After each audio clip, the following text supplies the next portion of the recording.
Page 427 continued. Commonwealth literature. The Commonwealth literature implies the literature written in English in former British colonies which attained freedom from British thraldom in course of time. America was the first colonial nation which freed itself from the tyranny of British rule. With the British North American Act 1867, the Dominion of Canada came into existence. Australia became an independent nation in 1901.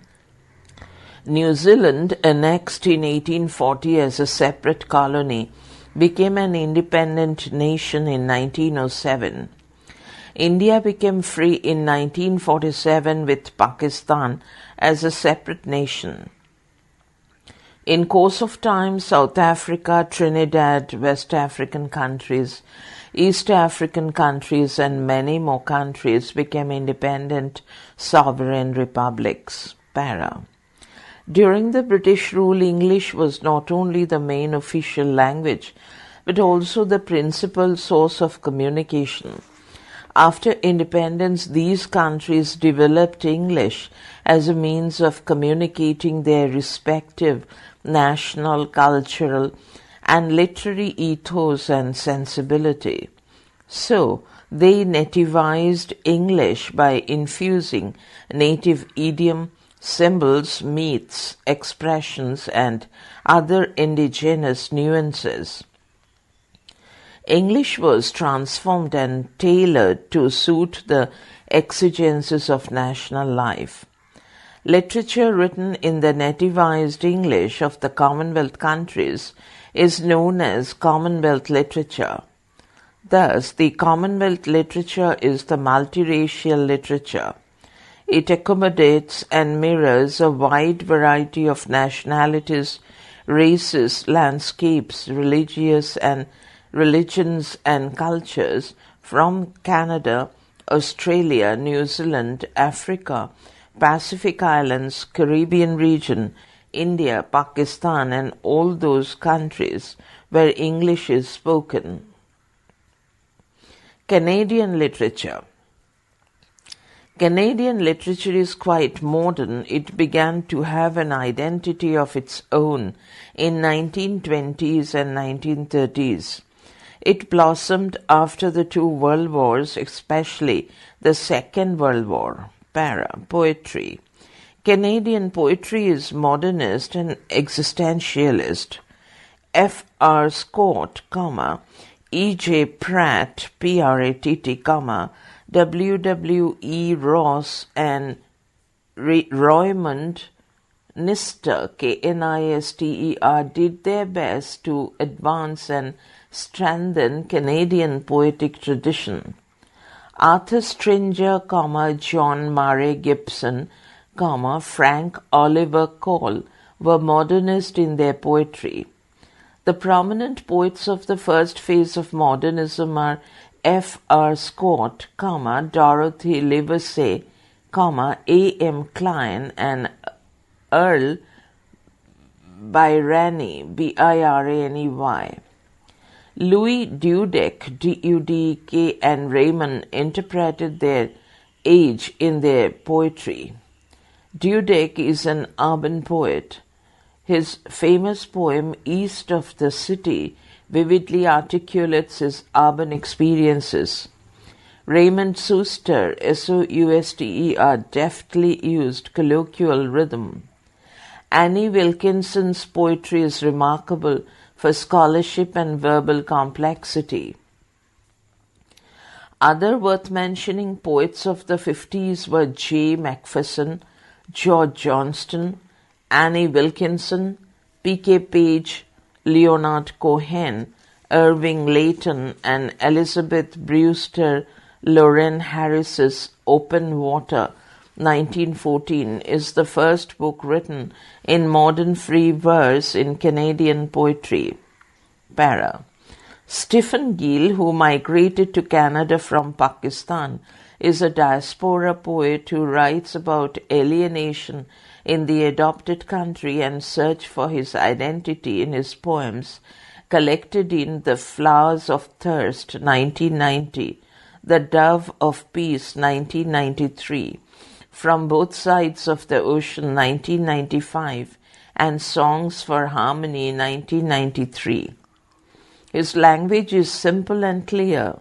Images and symbols are highly suggestive and picturesque. Para. Margaret Avison came to light with the publication of The Winter Sun. She is a synthesizer of diverse contradictory ideas in her poetry, which is obscure. Some of her famous poems are May 18, 1965, Butterfly Bones, Epics, Animal, and The Swimmer's Moment. Para. A.J. Smith artistically uses the parable of an angry king and the problems he has to face as its consequence in Like an Old Proud King in a Parable. Smith evinces keen consciousness about air pollution, which has a deadly effect on man. So he prescribes to breathe in a, quote, palace of inviolable air, unquote, stop. Para. Irving Layton, Layton, in For My Neighbors in Hell, is concerned with man's well-being in the world. Para. Margaret Atwood, the celebrated Canadian novelist and poet, has forcefully voiced the existential experience, which is suffered with typical Canadian sensibility, in the Journal of Susanna Moodie. The emigrants in Canada had to experience the crisis of rootlessness and search for identity, but they had deep down their hearts the indelible memories of and affinities with the culture of their native country, and an intense desire to cultivate that cultural ethos in their adopted country. Page 428. Atwood reconciles this cultural dichotomy in her poetry. They carry their carpet, bags, and trunks with clothes, dishes, the family pictures, They think they win, make an order, like the old one, sow miniature orchards, carve children and flocks out of woods, stop, para. The immigrants endeavor hard to, quote, make an order like the old one, unquote, They plant the cultural ethos of their ancestral land on the Canadian soil. She concentrates on the duality of existential experience in Canada, which is a mix of land and mind, wilderness and civilization, alienation and identity. Her Journals of Susanna Moodie expresses such existential experience.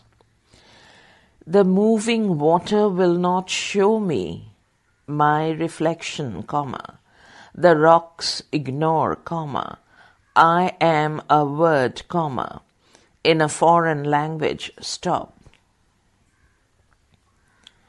Para. Atwood's poetry is mythopoeic, mythopoeic, which shows a keen awareness of the myths of her native land. In order to exist in her adopted country, she changes her sensibility, learns to endure sufferings, and finds a new meaning in diaspora life.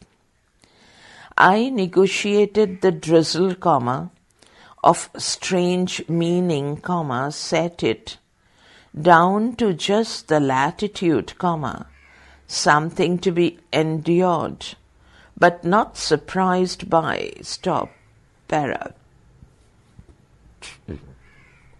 Other poets who deserve mention are Ellie Mandel, Al Pardy, P-U-R-D-Y, Douglas Lochhead, Lochead, and Dennis Dennis Lee, Lee. Mandel was a prolific poet who published many collections of his poetry. Fussli, Fuscli poems, Black and Secret Man, An Idiot Boy, Story Plain, Out of Place and Life Sentence. Novel. Canadian novel flourished as a powerful medium of expression during the middle of the 20th century. The Depression and the Holocaust of the Second World War contributed to the emergence and development of novel. Regionalism greatly influenced Canadian literature, especially novel. Canada is divided into many regions: the Maritimes, Ontario, Alberta, Quebec, Saskatchewan, British Columbia, etc. Each region has its own peculiarities which permeate the novels of writers living there. In English literature, Scott's Waverley, Wordsworth's Lake District and Hardy's Wessex have been immortalized with all their local peculiarities, but the regional or local element is suffused with the universal. The eminent Canadian novelist Robert Croetsch, Kroetsch, Rudy Wiebe, Wiebe, Hugh MacLennan, Maclennan, and Lawrence are regional. Canada is a land of immigrants from England, France, India, China, Japan, Arab countries, Africa, etc. Hence, it is a land of multiracial and multicultural fusion, in which the immigrants assimilate their varied social and cultural values in order to form a national culture, but their individual consciousness has hidden sparks of their native culture and social values. Thus, Canadian literature has diasporic character. The mid-20th century novels deal with social reality. Maclennan's famous novel, Barometer Rising, is a realistic novel which graphically describes the destruction of Halifax, a great Canadian city during First World War. It presents a conflict between the pre-war and the post-war Canada. Neil, Neil, Marcrae, Marcrae, Penelope Wynne, and Angus Murray represent the wartime Halifax, the symbol of old colonial order. Colonel Wynne, on the other hand, represents the new generation, the youth of Canada. Sinclair Ross's first novel, As for Me and My House, is memorable. Colin McDougall's Execution is a realistic novel. Mordecai, Mordecai Richler, Richelieu, a Jewish Canadian writer, comes out of religion and ghetto life like Bernard Mahmoud, the Jewish American novelist. He is an artist seeking resolution in a world full of contradictions. He drew inspiration from Sartre, Hemingway, Malraux. He stood for the renewal and revitalization of institutions, humanism, and restoration of core values. In his novel, the Jew comes out of the narrow precincts of religion and ghettoization. His famous novel, The Son of a Smaller Hero, illustrates in clear and straightforward style the process of disintegration and change. In its process of disintegration of the authoritarian and Orthodox Jewish family is described. This disintegration results in the renewal of the institutions of family. Noah, Noah, the grandson of Melech, Melech Adler, Adler, and Miriam, the new woman, are the harbingers of positive and restorative changes in family life. In A Choice of Enemies, Richler deals with the problems of relationship between the Gentile and the Jew. His other novels are The Acrobats, Cocksure, Joshua, Then and Now, and St. Arbine's Horseman. His main theme is modernity versus tradition. Page 429, para. Regionalism is an outstanding characteristic of modern Canadian novel.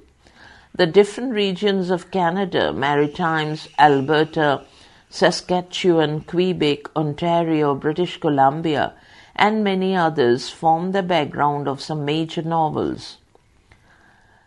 The action of Robert Crotech's famous novels What the Crow Said, 1976, The Stardust Man, 1970, and Badlands, 1975, takes place in rural Alberta Wildlife Lake and Alberta Gee River Valley, respectively. The local colorists or regional novelists in Canadian literature are concerned with the natures, their culture, and a particular region which serves as the background of novels. The modern Canadian regional novels are located in urban localities and big cities such as London, New York, Paris, and Dublin, and have a cosmopolitan and universal appeal. Regionalism is a medium for the expression of identity. Crotech, Wyby, and Lawrence have expressed identity through regionalism. Alberta province, where Crotech was born and brought up, is the background in his novels. In Badlands, Crotech, Kroetsch, describes prairie people on the margins of civilization. The background in the novel is Ghost-Pine Valley, unquote. And in What the Crow Said, it is the municipality of Big Knife, Knife, which, quote, lay ambiguously on the border between the provinces of Alberta and Saskatchewan, colon. No one, due to a surveyor's error, had even been to locate conclusively where the boundaries were supposed to be, unquote, stop, para. Margaret Laurence, the pioneer of the feminist movement in Canadian literature, influenced Atwood, Jane Rule, Margaret Gibson, and many others. Her heroines are the harbingers of change. They reject institutionalized religion and patriarchal God. Who is God and where is He? God is present in love and creativity. Her four Manawaka, Manawaka novels, The Stone Angel, 1970, The Diviners, 1975, The Fire Dwellers, 1978, and A Jest of God, quote, are sagas of spiritual quest for freedoms, unquote, stop.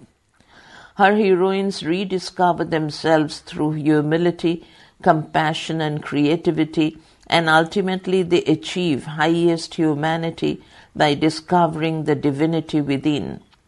Lawrence is also a local colorist. The regional element is strong in her novels. Para. Gail, Gail Scott, Scott, a Canadian feminist, in her famous novel Heroine, 1987, depicts the struggle and sufferings of the protagonist Gail, an English Canadian like herself. Sharon Butala's famous novel The Perfection of the Morning depicts man's relation to universal nature. She also presents scenes of the country life in Country of the Heart. She is a landscapist.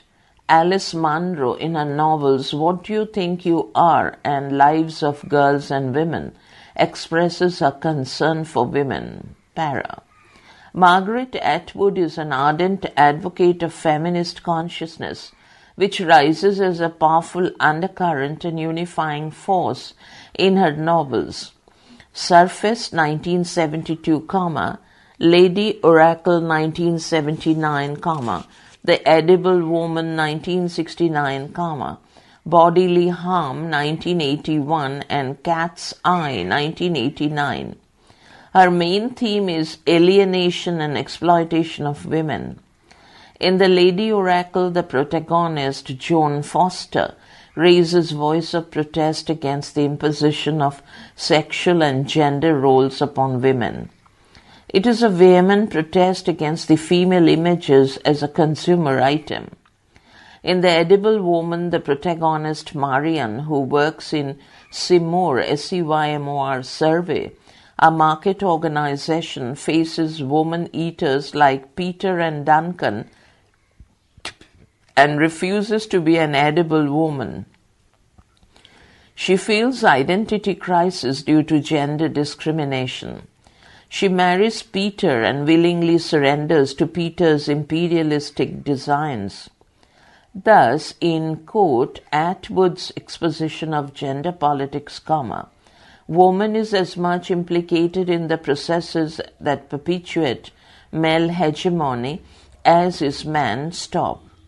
The Handmaid's Tale exposes female brutalization and graphically describes the subservient role of wives, workers, and whores, WHORES, stop. In Surfacing and Cat's Eye, Atwood turns to another aspect of womanhood, quote, the life of buried, smothered women, to examine the other side of the coin, unquote, stop. These novels depict the brave and old steps of the women who have fought their way to freedom as artists. In her novels, Atwood emerges as a staunch advocate of women's rights and exposes the folly of, quote, gender politics, gender discrimination, injustice and exploitation, unquote, stop. Drama. Para. Robertson Davies, a celebrated Canadian playwright, deals with the theme of Canadian cultural poverty in his early days. In one of his finest plays, At My Heart's Core, 1950, he not only brings to light the Canadian cultural deprivation, but also highlights the exploitation of and discrimination against women. It has subtle, ironic feminist undertone. Stop para. The plays of Michael Cook and David French depict environmental changes and social values in a society passing through social, cultural, and moral flux. Cook's famous plays are The Head and Guts and Sound Bone Dance, page 430. Jacob's Wake dramatizes the tragic circumstance in Blackburn family. David French's Leaving Home and of the Fields forcefully describe the cultural shock which the immigrants feel while moving from one place to another in Canada. Both these plays describe the disintegration of Mercer family. French's famous one-act play Saltwater Moon 1984 is a powerful play with two characters. George Ryger's famous play The Ecstasy of Rita Jo is one of the finest tragedies in Canadian literature. It powerfully depicts the cultural shock caused by color discrimination which Indians experience in Canada. Rita Jo and Jamie Paul passionately protest against social discrimination and injustice. They stand for the entire Indian diaspora. Intimately, Rita, which is protest and rebellion embodied, is raped and killed in the white-dominated Canada, but Ryger glorifies her sacrifice as the ecstasy of a martyr and elevates her to great tragic height. Stop.